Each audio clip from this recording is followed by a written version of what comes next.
Hello everyone, welcome to all of you in my YouTube channel thanks learning classes. मेरे प्यारे विद्यार्थियों, मैं Sonu sir आपके लिए लेकर आ गया हूँ शानदार और ज़बरदस्त यूपी बोर्ड क्लास 10 चित्रकला की क्लास। मैं इस वीडियो में आपको बताने वाला हूँ 70 में 70 नंबर कैसे लाएं। अगर आपने पूरे मन से ये वीडियो पूरा देख लिया तो मैं यकीनन कह सकता हूँ कि आपके 70 में 70 नंबर तैयार हो जाएंगे, क्योंकि मैं आपको इसमें पूरा पेपर बताने वाला हूँ। तो आप सब पेन कॉपी लेकर बैठ जाओ और नोट करते चलो और स्क्रीनशॉट लेते चलो। चलिए स्टार्ट करते हैं बिल्कुल धुआंधार तरीके से आज की ये क्लास। विषय है चित्रकला। आपको 70 में 70 लेके आने हैं। क्या इसके लिए रणनीति बनाई है आपने, कैसी तैयारी चल रही है, कितना तैयार हो गया है, क्या आप भी परेशान हैं कि एमसीक्यू कहाँ से तैयार करें, कौन कौन से चित्र तैयार करें जिससे आपके 70 में 70 नंबर आ जाएं और आपका शानदार और अच्छा एक रिजल्ट आने पाए। तो स्टार्ट करते हैं। सबसे पहले समझते हैं कि चित्रकला का पैटर्न क्या रहने वाला है, पेपर पैटर्न कैसा आने वाला है। तो पेपर पैटर्न जो आपका है 3 खंडों में विभाजित है। खंड का, खा और गा 3 खंडों में विभक्त है, जिसमें से का में रहने वाले हैं आलेखन कला अथवा प्राविधिक कला के 20 एमसीक्यू रहेंगे, जो कि एक एक नंबर के हैं। इनको विद आंसर बहुत ही शानदार तरीके से इस सेशन में आप लोग देखने वाले हैं। वो भी ऐसे नहीं कि एमसीक्यू आपने रट लिए, बिल्कुल थ्योरिकल और देखेंगे इसमें, जिससे क्वेश्चन समझ सकें, आप रटे नहीं, क्वेश्चन समझ सकें और कोई भी क्वेश्चन पूछ ले आप उसको आसानी से कर पाएं। खंड खा में रहेगा प्राकृतिक दृश्य चित्रण अथवा एक आलेखन रहेगा, ये आएगा आपका 30 नंबर का। उसके बाद गा नंबर रहेगा सेक्शन गा, स्मृति चित्रण के प्रश्न। ये 2 प्रश्न रहेंगे, का और खा में विभाजित रहेगा। का से आपको 1 करना है और खा से 1 करना है। 10 20 नंबर का ये आएगा आपका पूरा गा नंबर।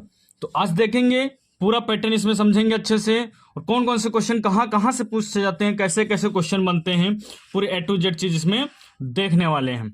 तो सबसे पहले देखते हैं खंड का को ले लेते हैं और देखते हैं इसमें क्या पढ़ने वाले हैं आप लोग। खंड का में 20 बहुविकल्पीय प्रश्न कहाँ कहाँ से पूछे जाते हैं। अगर ये आपने जान लिया तो टॉपिक तैयार करने में और आपको काफ़ी हेल्प मिलेगी। तो इसमें इतिहास से कुछ क्वेश्चन आते हैं तो उनको देखना है, रंगों से संबंधित क्वेश्चन आते हैं और ब्रश से संबंधित क्वेश्चन आते हैं, पेंसिल से रिलेटेड क्वेश्चन होते हैं, ओस्टवाल चक्र से काफ़ी क्वेश्चन पूछे जाते हैं, माप से संबंधित मेजरमेंट से पूछे जाते हैं, सेंटीमीटर मीटर वाले क्वेश्चन भी आते हैं और गणित के भी प्रश्न रहते हैं। जी हाँ, ये है आपका चित्रकला, लेकिन आपको इसमें पढ़ना पड़ेगा गणित। अभी बहुत ही सिलेक्टेड क्वेश्चन लेके आए हैं, सिंपल तरीके से आपको गणित बताई जाएगी। कुछ बच्चों की गणित नहीं है लेकिन चित्रकला में उनको पढ़ना है, ठीक है, इसलिए गणित के कुछ बेसिक क्वेश्चन है, आपको ये तैयार ही करने पड़ेंगे आपको अगर चित्रकला में अच्छा करना है। तो देखते हैं कौन कौन से खंड खा में टॉपिक आते हैं। ये आएगा आपका 20 नंबर का आएगा। तो महत्वपूर्ण टॉपिक कौन कौन से होने वाले हैं, ये रहेगा प्राकृतिक दृश्य और आलेखन। तो प्राकृतिक दृश्य भी रहेगा आपका 20 नंबर का, आलेखन भी रहेगा आपका 20 नंबर का और 30 नंबर का। तो इसमें से आप कोई एक कर सकते हैं, या तो आप करें प्राकृतिक दृश्य या करें आलेखन। तो आपको टोटल कितने मिलेंगे, 30 अंक इसके लिए मिलेंगे खंड खा के लिए। प्राकृतिक दृश्य में आप तैयार कर सकते हैं, उषा काल तैयार कर सकते हैं। उषा काल का मतलब है सुबह का समय, प्रातः काल का समय और संध्या काल यानी कि शाम का समय। ग्रामीण क्षेत्र के बारे में बात हो रही है यहाँ पर, और पहाड़ी दृश्य। ये 4 टॉपिक हैं। इन 4 टॉपिक में से कोई एक टॉपिक आपका पेपर में आना फिक्स है। तो 4 टॉपिक की प्रैक्टिस कर लीजिए। इसमें चित्र पूछे जाते हैं गांव से रिलेटेड, पहाड़ी क्षेत्र से रिलेटेड, प्रातः काल से रिलेटेड और संध्या काल से रिलेटेड क्वेश्चन। 30 नंबर का एक सिंगल क्वेश्चन आता है, तो वेरी इंपॉर्टेंट क्वेश्चन है, इसको आप जरूर से तैयार करिए। उसके बाद है आलेखन। आलेखन में कुछ इस प्रकार से आता है, आयत या वृत्त में कुछ चित्र बनाने के लिए आ जाते हैं, जैसे पुष्प बनाने के लिए आ गया, कली बनाने के लिए आ गया, पत्ती, तितली, मछली। इस प्रकार से आलेखन में आपको बनाना होता है। आप प्राकृतिक दृश्य करें या फिर आप आलेखन करें, 2 में से कोई ना कोई एक आपको करना है।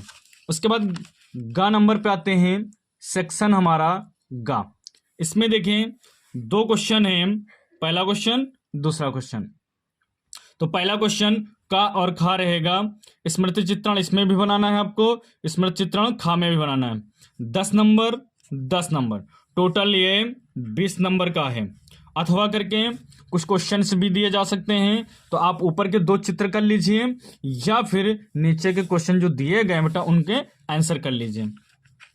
उसके बाद अब स्टार्ट कर देते हैं, बिल्कुल स्टार्टिंग से सेक्शन का से स्टार्ट कर देंगे और देखेंगे कैसे कैसे अच्छे अच्छे न्यूमेरिकल एग्जामिनर बना के देता है।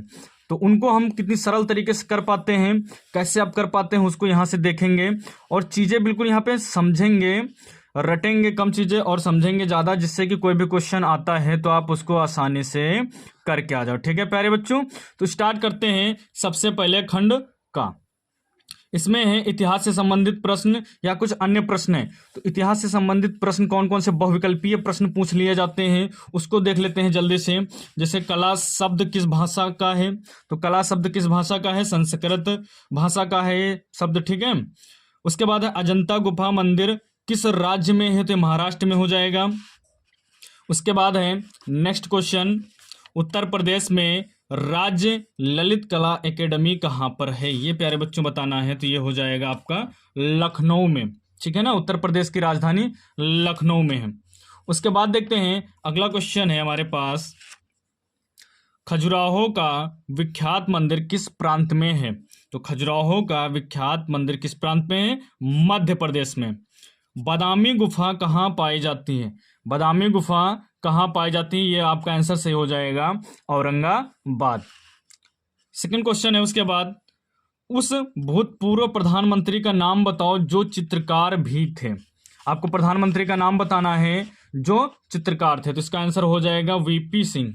वीपी सिंह ऐसे प्रधानमंत्री थे जो साथ साथ में क्या थे, चित्रकार भी थे। तो ये तो हो गया इतिहास से संबंधित प्रश्न। अब आ जाइए रंगों से संबंधित प्रश्न, जो बहुत ज्यादा पेपर में पूछे जा रहे हैं, रंगों से संबंधित प्रश्न। ठीक है बेटा, इनको देख लेते हैं, रंगों से संबंधित प्रश्न, इनको भी तैयार कर लेते हैं अच्छे से। रंगों से संबंधित प्रश्न तो क्या है, सबसे पहले प्राथमिक रंग देख लेते हैं, इनको मुख्य रंग भी कहा जाता है। तो लाल, पीला, नीला ये मुख्य रंग भी कहे जाते हैं और इन्हीं को हम क्या कहते हैं, प्राकृतिक रंग भी कहते हैं और प्राथमिक रंग भी इन्हीं को हम कहते हैं। ये पेपर में कई बार पूछे गए हैं, निम्नलिखित में से कौन सा प्राथमिक रंग या मुख्य रंग है। तो आपको इनमें से कोई एक अगर ऑप्शन में दिया गया है तो बिल्कुल अच्छे से टिक कर देना है। प्यारे बच्चों, अगर आपको वीडियो पसंद आ रहा है तो वीडियो को लाइक करें और अगर अभी तक चैनल को सब्सक्राइब नहीं किया है तो चैनल को सब्सक्राइब करें जल्दी से। और नेक्स्ट देखते हैं रंग से संबंधित प्रश्न। दूसरा, पहला हो गया प्राथमिक, दूसरा देखते हैं द्वितीयक रंग। द्वितीयक रंग कौन से होते हैं, नारंगी रंग, हरा रंग और बैंगनी रंग, ये होते हैं हमारे द्वितीयक रंग। तो इनको बिल्कुल याद रखना है। उसके बाद अगली हेडिंग है तटस्थ रंग। तटस्थ रंग कौन कौन से हो जाएंगे, तटस्थ रंग 2 प्रकार के होते हैं, कौन कौन से, काला और सफेद। काला और सफेद हो जाएंगे हमारे तटस्थ रंग। उसके बाद नेक्स्ट देख लेते हैं, काला रंग जो गर्मी को शोषित करता है, ये हो जाएगा काला रंग। और उसके बाद सफेद रंग जो गर्मी को बाहर फेंकता है। 2 पॉइंट क्लियर हुए। उसके बाद तीसरा पॉइंट है, इन रंगों को न्यूट्रल कलर भी कहा जाता है। तो एमसीक्यू क्वेश्चन कैसे भी बेटा घुमा सकता है, तो आपको क्वेश्चन ध्यान से यहाँ तैयार करना है। या आप थ्योरी तैयार कर रहे हैं, यहाँ से बहुत क्वेश्चन आपके तैयार होंगे। एक टॉपिक पढ़ने से क्वेश्चन हो चाहे जैसे पूछे वो आपके सब तैयार हो जाएंगे। काले रंग में कोई रंग सम्मिलित नहीं किया जा सकता है, सफेद रंग में सभी रंग सम्मिलित किए जा सकते हैं और सफेद का विरोधी काला रंग होता है। कई बार ये पेपर में पूछा गया है, सफेद का विरोधी रंग कौन सा होता है, काला रंग होता है। तो इसको बिल्कुल याद रखना है। उसके बाद आते हैं नेक्स्ट पर और इसमें देख लेते हैं क्या है, रंगों की प्रकृति और प्रवृत्ति। रंगों की प्रकृति और प्रवृत्ति देख लेते हैं। गर्म रंग कौन सा होता है, लाल रंग गर्म रंग होता है। शीतल रंग कौन सा होता है, ठंडा रंग। पहले अगर ऑप्शन में हरा दिया है तो हरा हो जाएगा, अगर हरा नहीं दिया है तो आपका ये नीला हो जाएगा, शीतल या ठंडा रंग। कौन से रंगों का माध्यम पारदर्शी होता है? तो तैलीय जो रंग होते हैं, तैल रंग होते हैं, ये कैसे होते हैं? पारदर्शी माध्यम के रंग होते हैं। तो इनको बिल्कुल तैयार कर लेना। उसके बाद है उदासीन रंग। उदासीन रंग कौन सा होता है? काला रंग होता है। पेस्टल रंग कैसे होते हैं? तो पेस्टल रंग अस्थायी प्रकार के होते हैं। तो ये भी टॉपिक क्लियर हो गया बिल्कुल। रंगों की प्रकृति और प्रवृत्ति के जो क्वेश्चन है, कोशिश हमने किए हैं 5 से 6 पेपरों के जो एमसीक्यू है बेटा, हमने इसी में सम्मिलित कर लिए हैं। तो अगर आप सोच रहे हैं हम 5-6 वीडियो देख के तैयार करेंगे, तो ये एक ही वीडियो कई वीडियो के बराबर है। इसमें बहुत से क्वेश्चन आपको देखने को मिल जाएंगे। तो देखते रहिए वीडियो, लगातार स्किप नहीं करना है। मिश्रण करने पर रंगों का बनना। तो मिश्रण करने पे कौन से रंग बनते हैं? तृतीयक रंग बनते हैं। तृतीयक रंग कौन से होते हैं? प्राथमिक रंगों को द्वितीयक रंग के साथ मिलाने पर जो कलर्स बनते हैं वो कौन से कहलाते हैं? तृतीयक रंग कहलाते हैं। यानी कि प्राथमिक रंग द्वितीयक रंग को हम मिला करके जो तीसरे रंग का निर्माण करते हैं उसको हम क्या कहते हैं? तृतीयक रंग कहते हैं। कुछ एग्जाम्पल्स लिखे हैं तो उसको देखते हैं। जैसे लाल और नीला मिलाएंगे तो बैंगनी रंग मिल जाएगा। लाल और हरा मिलाएंगे, ये हो जाएगा पीला रंग। उसके बाद लाल और पीला रंग को हम मिक्स करेंगे तो नारंगी भी बन जाता है। उसके बाद लाल और सफेद को मिक्स करेंगे तो क्या बनेगा? गुलाबी रंग बन जाता है। ठीक है प्यारे बच्चों, तो इसको अभी हम ओस्टवाल चक्र में देख लेंगे, इसलिए कुछ कम यहाँ पे हमने लिए हैं, आगे इनको और भी देखना है। नेक्स्ट टॉपिक है हमारा विरोधी रंग। अब देख लीजिए विरोधी रंग कौन कौन से होते हैं, ये क्वेश्चन कई बार पूछा गया है। जैसे सफेद का विरोधी रंग कौन सा हो जाएगा? काला। पीला का विरोधी रंग कौन सा हो जाएगा? नीला। इसको भी हम ओस्टवाल चक्र में क्या करने वाले हैं? देखने वाले हैं। अगला है ब्रश से संबंधित प्रश्न आ जाते हैं। जो ब्रश यूज कर की जाती है उससे क्वेश्चन पूछ लिए जाते हैं, जिससे पेंट वगैरह की जाती है, कलर्स ले आए जाते हैं। तो सबसे महीन ब्रश निम्न में से कौन सा है? ये क्वेश्चन आया हुआ है, इसलिए इसको हमने नोट कर लिया है। 6 नंबर, 1 नंबर, 4 नंबर, 2 नंबर। तो जो 1 नंबर की ब्रश होती है क्या होती है? सबसे महीन ब्रश होती है। नेक्स्ट देख लेते हैं, पेंसिल के बारे में यहाँ दिया गया है। तो पेंसिल से रिलेटेड भी क्वेश्चन आने फिक्स है, यहाँ से क्वेश्चन आते हैं। आपने पेंसिल के ऊपर लिखा हुआ देखा होगा HB पेंसिल, ठीक है ना? कहीं पे H लिखा होता है तो कहीं पर B लिखा होता है। तो H क्या दर्शाता है? पेंसिल की कठोरता को दर्शाता है। यानी कि S की मात्रा जितनी ज्यादा होती जाएगी पेंसिल उतना कठोर होती जाएगी और उतनी हल्की चलेगी। और B से हम ब्लैक को दर्शाते हैं, यानी कि कालापन। यानी कि बी की मात्रा जितनी बढ़ती जाएगी उतने क्या होते जाएंगे? कलर जो है गाढ़ा होता चला जाएगा, यानी कालापन क्या होगा? बढ़ता चला जाएगा। अब कैसे पहचानेंगे? चलिए 2 हमने क्वेश्चन लिए हैं इसके लिए पहचानने के लिए, इनको देखते हैं और ये पेपर में आए हुए क्वेश्चन हैं। किस नंबर की पेंसिल से खींची गई रेखा गहरी होती है? यानी आपको बताना है गाढ़ी होती है। पहला ऑप्शन है HB, दूसरा ऑप्शन है H2B 2S। तो यहाँ पे क्या बात हो रही? गहरी की बात हो रही। तो गहरी हम क्या देखेंगे? ब्लैक, यानी कि B किसमें ज्यादा है? तो देखेंगे HB एक ही है, H यहाँ 2H है तो यहाँ पर हो जाएगा 2B है, इसीलिए क्या है? B की मात्रा इसमें ज्यादा है, इसलिए क्या हो जाएगी? यह गहरी चलेगी। ठीक है बेटा। नेक्स्ट क्वेश्चन हम देखते हैं, निम्न में से किस प्रकार की पेंसिल से खींची रेखा हल्की होती है? HB, H या फिर B? तो इसमें कौन सा सही हो जाएगा? रेखा हल्की है जिसमें H की मात्रा क्या होगी? ज्यादा होगी। तो इसमें HB है, H है, यहाँ 2B है तो यहाँ पर 2H है, यानी यहाँ H ज्यादा है तो यहाँ क्या होगी? पेंसिल हल्की चलेगी। अब नेक्स्ट 5वें पॉइंट पे आ जाते हैं। तो 5वां पॉइंट हमारा क्या कह रहा है, इसको भी देख लेते हैं जल्दी से। 5वें पॉइंट को भी कवर कर लेते हैं आसानी के साथ। 5वां पॉइंट देखते हैं। तो 5वां पॉइंट है आपका ओस्टवाल चक्र। क्या हो जाएगा प्यारे बच्चों? ओस्टवाल चक्र। ठीक है, तो ये हमारा है क्या? ओस्टवाल चक्र।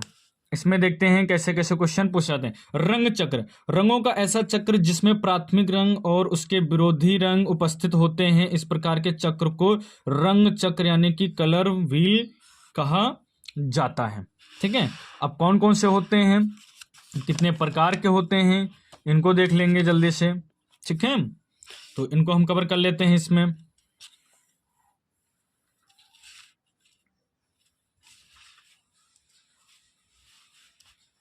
ये रंग चक्र के प्रकार, सामान्यतः रंग चक्र दो भागों में विभाजित किया जाता है। पहला वैज्ञानिक रंग चक्र, दूसरा ऑस्टवाल रंग चक्र। तो वैज्ञानिक रंग चक्र देख लेते हैं। वैज्ञानिक रंग चक्र किसे कहते हैं, इसको बहुत ही अच्छे से समझ लेते हैं। तो वैज्ञानिक रंग चक्र के अनुसार रंग चक्र में 6 रंग होते हैं। लाल, नीला, पीला, हरा, नारंगी, बैंगनी। ये क्या होते हैं, 6 रंग होते हैं। वैज्ञानिक रंग चक्र में लाल का विरोधी हरा, नारंगी का विरोधी नीला, बैंगनी का विरोधी पीला रंग होता है। यानी कि यहाँ आप देख सकते हैं हमने यहाँ पर क्या क्या है, एक चक्र बनाया हुआ है, वैज्ञानिक रंग चक्र है। तो इसमें आप देख सकते हैं नारंगी का अपोजिट क्या है, नीला है, लाल के अपोजिट हरा है, पीला के अपोजिट बैंगनी है। तो ये क्या है, आमने सामने लिखे हुए हैं, एक दूसरे के क्या हैं, विपरीत हैं। ठीक है बेटा, चलिए नेक्स्ट देख लेते हैं जल्दी से। ओस्टवाल चक्र, उसमें वैज्ञानिक चक्र देखे थे, अब यहां पर क्या देखेंगे, ओस्टवाल चक्र। ओस्टवाल चक्र यहां पे ले लेते हैं और इसमें देखते हैं क्या क्या है। यह रंग चक्र ओस्टवाल के द्वारा प्रस्तुत किया गया।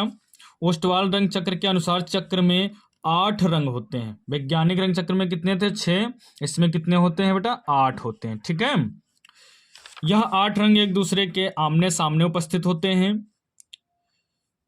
इन 8 रंगों के नाम लाल, नीला, पीला, हरा, नारंगी, समुद्री हरा, धानी और बैंगनी होता है। जैसे कि आप यहाँ पे देख रहे हैं चित्र ये बना हुआ है, बिल्कुल सटीक चित्र बना हुआ है और इसके बारे में कुछ पॉइंट्स भी दिए गए हैं। तो पॉइंट्स भी देख लेते हैं। जैसे ओस्टवाल के बारे में दिया गया है, तो ओस्टवाल जर्मनी के वैज्ञानिक थे जिन्होंने क्या किया था, ओस्टवाल ये चक्र बनाया। तो ओस्टवाल के अनुसार 4 प्रमुख रंग होते हैं इस चक्र में। कौन कौन से, लाल, पीला, हरा, नीला। ये इसमें क्या है, इसके प्रमुख रंग हैं। लाल, पीला, हरा और नीला इसके क्या है, प्रमुख रंग हैं। इसमें द्वितीयक रंग कौन कौन से हैं, बैंगनी, नारंगी, धानी, आसमानी। बैंगनी, नारंगी, धानी और आसमानी रंग क्या है, ये इसके द्वितीयक रंग हो जाएंगे।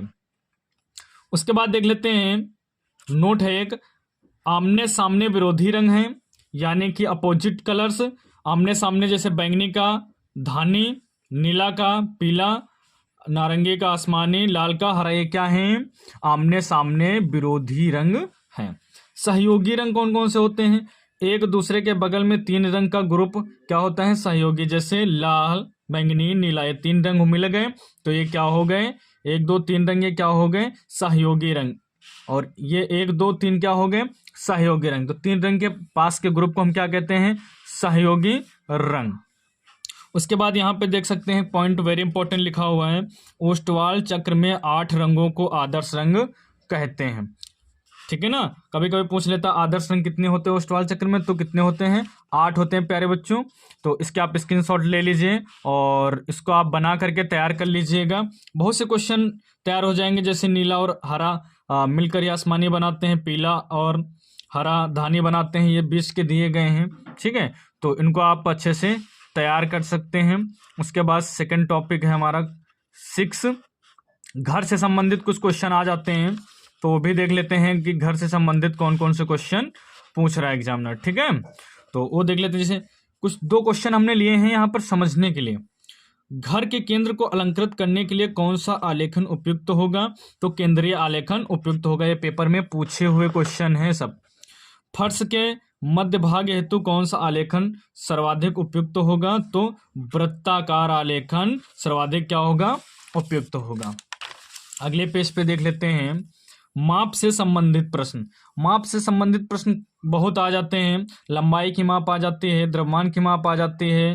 ठीक है ना, इस प्रकार से कई माप के क्वेश्चन भी पेपर में आपके पूछ लिए जाते हैं, तो इनको भी तैयार करिएगा। जैसे 10 किलोमीटर में 1 सेंटीमीटर, 10 मिलीमीटर में 1 सेंटीमीटर, 10 सेंटीमीटर में 1 डेसीमीटर, 10 डेसीमीटर में 1 मीटर, 10 मीटर में 1 डेकामीटर, 10 डेकामीटर में 1 हेक्टोमीटर, 10 हेक्टोमीटर में 1 किलोमीटर। कई बार ये क्वेश्चन पेपर में पूछे गए हैं। थोड़ा सा आपका पोर्शन मैथ का भी रहता है बेटा, तो मैथ भी आपको थोड़ी बहुत पढ़नी है अगर 70 में 70 नंबर लाने हैं तो इसको आप तैयार कर सकते हैं। उसके बाद आएगा आपका गणित का पोर्शन आ जाएगा बिल्कुल अच्छी तरीके से। यहाँ पर आप देख रहे हैं 8वीं नंबर की हेडिंग है जो गणित से संबंधित है। अब गणित में किस किस प्रकार से क्वेश्चन पूछे जाते हैं, क्या क्या बेटा आता है उसको देख लीजिए। आकृति से संबंधित क्वेश्चन आते हैं। क्वेश्चन दे दिया जाएगा निम्नलिखित में से कौन सी त्रिभुज की आकृति है, तो आपको वहां पे त्रिभुज की आकृति सेलेक्ट करनी है। तो यहाँ पे कुछ आकृतियां हैं जो आपको देखनी है और उनको बनाकर सीखना है कौन सी आकृति है, क्या उसका नाम है। और कोण के बारे में भी पढ़ना है, त्रिभुज के बारे में पढ़ना है, चतुर्भुज है, पंचभुज है, षष्ठभुज है यानी षटकोण, और व्रत है, वर्ग है, वर्ग है, आयत है, घन है और रेखा या बिंदु है। ये कुछ क्वेश्चन है जो आपको सीखने हैं। तो आकृति देख सकते हैं कौन कौन सी हैं, त्रिभुज, चतुर्भुज, पंचभुज, षष्ठभुज और व्रत, वर्ग, आयत, घन। ये मेन है जो पेपर में क्वेश्चन आए हुए हैं। क्वेश्चन सिंपल सा पूछ लेता है कि पंचभुज में कितनी भुजाएं होती हैं, ठीक है ना। पंचभुज में कितनी भुजाएं होती हैं, तो 5 होती है। इस प्रकार से क्वेश्चन पूछ लेते हैं। तो आप इसकी स्क्रीनशॉट ले लीजिए। इसके क्वेश्चन आगे हम करवाने वाले हैं। ये एक एक टॉपिक बिल्कुल अच्छे से हम देखने वाले हैं आगे। चित्र यहाँ से ले लीजिए और इन्हीं चित्र के माध्यम से हम क्या करेंगे, आगे के टॉपिक नोट करेंगे, ठीक है। तो जैसे इसमें हम पहला एक टॉपिक ले लेते हैं कोण, ठीक है ना। सब चीजें ऑलरेडी लिख ली हैं जिससे कि कम समय में ज्यादा से ज्यादा चीजें आपकी तैयार हो सकें। तो कोण, तो यहाँ पे कोण के प्रकार देख लेते हैं। कोण मुख्य 6 प्रकार के होते हैं। न्यून कोण यानी एक्यूट एंगल, समकोण यानी राइट एंगल, अधिक कोण यानी कि ऑब्ट्यूस एंगल, सरल या इसको हम ऋजु कोण भी कहते हैं, इसको कहते हैं इंग्लिश में स्ट्रेट एंगल, बृहत कोण, रिफ्लेक्स एंगल, संपूर्ण कोण, कंप्लीट एंगल। ये 6 प्रकार के कोण हैं जो पेपर में पूछे जाते हैं। अब पूछे कैसे जाते हैं, क्वेश्चन पूछ लेंगे कि समकोण का मान कितना होता है, तो आप बता पाएंगे 90 डिग्री। चलिए इनको देख लेते हैं पहले कैसे हैं। न्यून कोण का मान होता है लेस देन 90 डिग्री यानी कि 90 डिग्री से कम। समकोण इक्वल देन 90 डिग्री, ये क्या होता है, 90 डिग्री के बराबर होता है। अधिक कोण obtuse angle between 90 and 180 degree, ये जो होता है 90 डिग्री से बड़ा और 180 डिग्री से क्या होता है, छोटा होता है। सरल यानी रिज कोण क्या होता है, इक्वल 180 डिग्री, यह 180 डिग्री कोण के क्या होता है, बराबर होता है। उसके बाद है संपूर्ण कोण यानी कि कंप्लीट एंगल, ये 360 डिग्री का होता है पूरा। एक जैसे व्रत होता है 360 डिग्री का, वही है आपका संपूर्ण कोण 360 डिग्री का। ये इसके हमने फिगर बनाए हुए हैं, तो इसके आप स्क्रीनशॉट ले सकते हैं। पूरे आपको 6 फिगर दिख रहे होंगे। ये आपका न्यून कोण है, ये समकोण है, ये अधिक कोण है और ये ऋजु कोण है, यानी कि इसको हम क्या कह सकते हैं, सरल कोण भी कह सकते हैं। ये बृहत कोण है और ये संपूर्ण कोण है। ये चित्र यहाँ से आप देख सकते हैं। ये आपका मान कितना हो जाएगा, 90 डिग्री से कम, ये 90 डिग्री के बराबर हो जाएगा, ये 90 से अधिक हो जाएगा, 180 डिग्री से कम हो जाएगा, और ऋजु कोण क्या हो जाएगा, 180 डिग्री के बराबर हो जाएगा। बृहत कोण क्या हो जाएगा, 180 डिग्री से बड़ा और 360 डिग्री से छोटा हो जाएगा। ये टोटल आपका 360 डिग्री का हो जाएगा। नेक्स्ट टॉपिक है त्रिभुज। नेक्स्ट टॉपिक है बेटा त्रिभुज। तो त्रिभुज देख लीजिए, 3 भुजाओं से घिरी बंद आकृति को त्रिभुज कहते हैं। भुजाओं के आधार पर त्रिभुज 3 प्रकार के होते हैं और कोण के आधार पे भी त्रिभुज 3 प्रकार के होते हैं। तो भुजाओं के आधार पे देख लेते हैं। पहला आपका है ये समबाहु, ठीक है। पहला कौन सा आ जाएगा, समबाहु, यानी कि क्या है, जिसकी सभी भुजाएं समान है, बराबर दी गई हैं, ठीक है ना सबकी। इसको भी आगे भी देखेंगे। और दूसरा है समद्विबाहु, जिसकी 2 भुजाएं क्या होती हैं, बराबर होती हैं।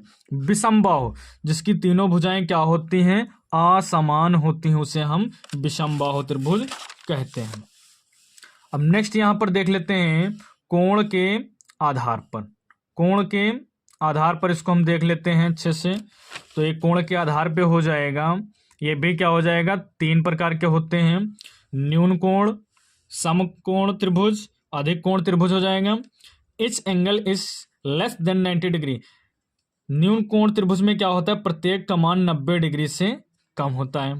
समकोण, 1 एंगल इक्वल 90 डिग्री, एक कोण क्या होता है, 90 डिग्री के बराबर होता है। अधिक कोण त्रिभुज क्या है, 1 angle is greater than 90 degree, यानी 90 डिग्री से बड़ा एक कोण होता है। तो ये कोण के आधार पे क्या है, त्रिभुज के प्रकार। तो इसकी भी आप स्क्रीनशॉट ले लीजिए। आगे बढ़ते हैं।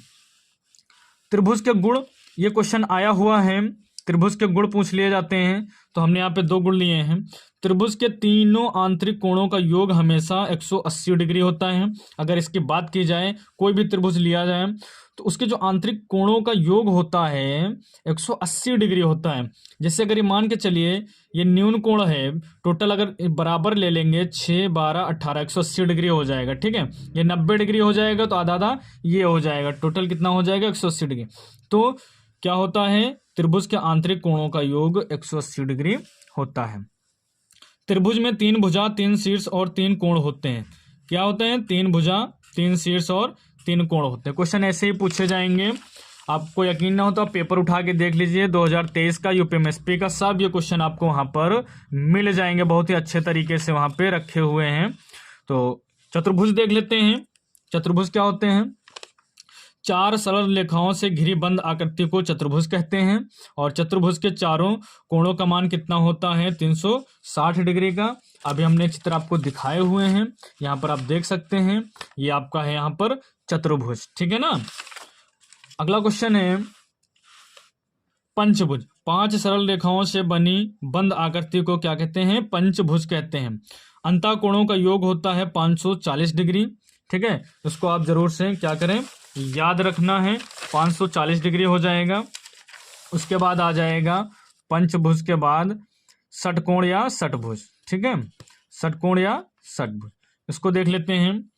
6 भुजाओं से घिरी बंद आकृति को कहते हैं, ठीक है ना। 6 भुजाओं से घिरी बंद आकृति को षटकोण कहते हैं। इसके सभी 6 अंतःकोणों का योग कितना होता है, 720 डिग्री। ये आपको याद रखना, अंतः कोणों का योग। उसके बाद देख लेते हैं व्रत है। इसमें क्या है, व्रत है, व्रत का क्षेत्रफल है πr²। ये क्वेश्चन पूछा गया है, इसको याद रखें। एक व्रत का मान होता है 360 डिग्री। कितना होता है बेटा, 360 डिग्री होता है।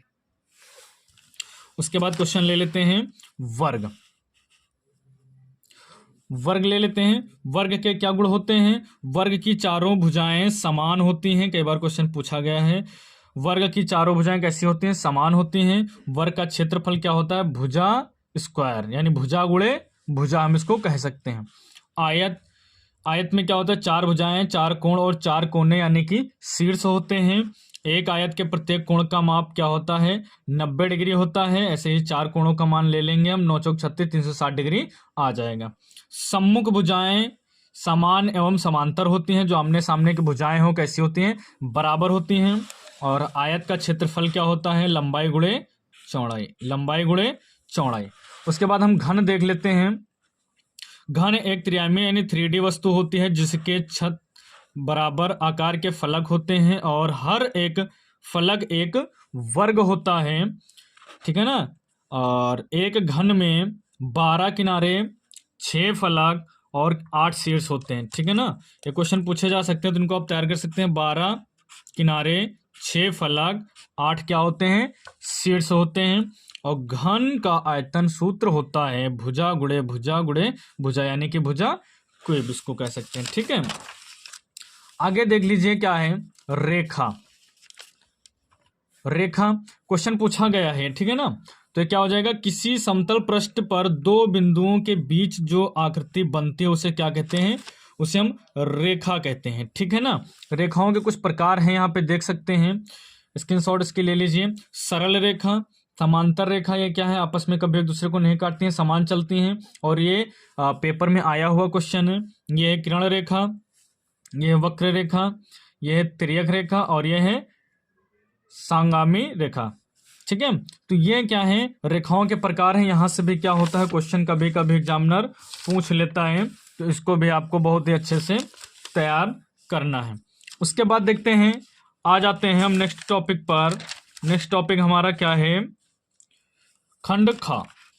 तो खंड खा में जैसे हमने बताया है, एमसीक्यू आपका कंप्लीट हो गया। अगर इतना आपने तैयार कर लिया तो बहुत ज़्यादा आपके एमसीक्यू तैयार हो जाएंगे और एकदम सटीक तैयार हो जाएंगे, क्योंकि आप लिख के थ्योरिकल तैयार करेंगे तो बिल्कुल अच्छे से आपके माइंड में ऐसे क्वेश्चन रुकेंगे, ठीक है बेटा। तो प्राकृतिक दृश्य बनाएंगे, 20 नंबर का आता है, तो प्रातः काल पे तैयार कर लीजिए, संध्या काल, ग्रामीण, पहाड़ी दृश्य। 4 टॉपिक हैं, कोई आप 2 की प्रैक्टिस कर लीजिए, जरूर से मिल जाएगा, ठीक है। तो इस पे आप अच्छे से प्रैक्टिस करिए। उसके बाद आलेखन कला जो है, त्रिभुज, चतुर्भुज, वृत्त, आयत में कोई दे देता है बनाने के लिए, जैसे हमने अभी बताया। भारतीय पुष्प, तितली, मछलियाँ, कुछ भी उसके अंदर बनाने के लिए आ सकता है। तो इसके एक दो चित्र की आप प्रैक्टिस कर लीजिए, नहीं तो क्वेश्चन वहां पे आपको तुरंत हो जाएंगे, ऐसी कोई बात नहीं है। ठीक है, बस आप उसकी प्रैक्टिस करके जाएं कि कलर का चुनाव कैसे करना है, ठीक है ना, कितने सेंटीमीटर में बनाना है, चीजों को अच्छे से सीख के जाना है, आपको समझ के जाना है। उसके बाद खंड गा देख लेते हैं बेटा, खंड गा क्या है हमारा। ठीक है, ये सब 4-5 पेपरों से बिल्कुल सिलेक्टेड क्वेश्चन हैं जो कई बार आए हुए हैं। ये 20 नंबर का आएगा, खंड खा का और खा में वाजित रहेगा, 10-10 नंबर का आएगा, टोटल 20 नंबर का आएगा बेटा।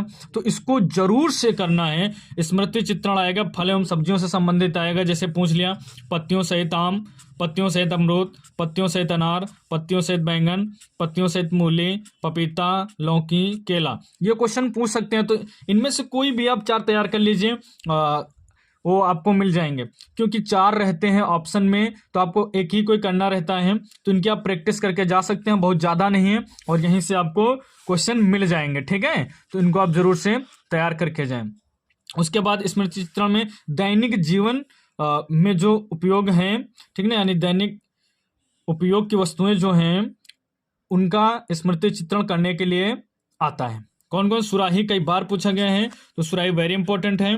ठीक है ना, तो सुराही या पूछा जा सकता है सुराही ग्लास सहित, खुला छाता, बंद छाता पूछा जा सकता है, कप और प्लेट, हॉकी स्टिक तथा बॉल, पुस्तक, खुली पुस्तक, खुली किताब, बंद किताब, किताब के ऊपर पेन, ऐसे ही क्वेश्चन आते हैं।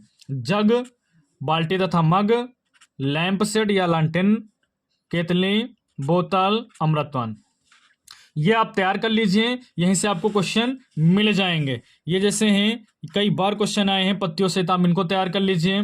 और जैसे यहाँ पपीता है, वेरी इंपॉर्टेंट है, ये कुछ क्वेश्चंस हैं कई बार पेपर में आए हुए हैं, इनको आप जरूर से तैयार करके जाएं, और यहीं से क्वेश्चन आपको देखने को मिल जाएंगे।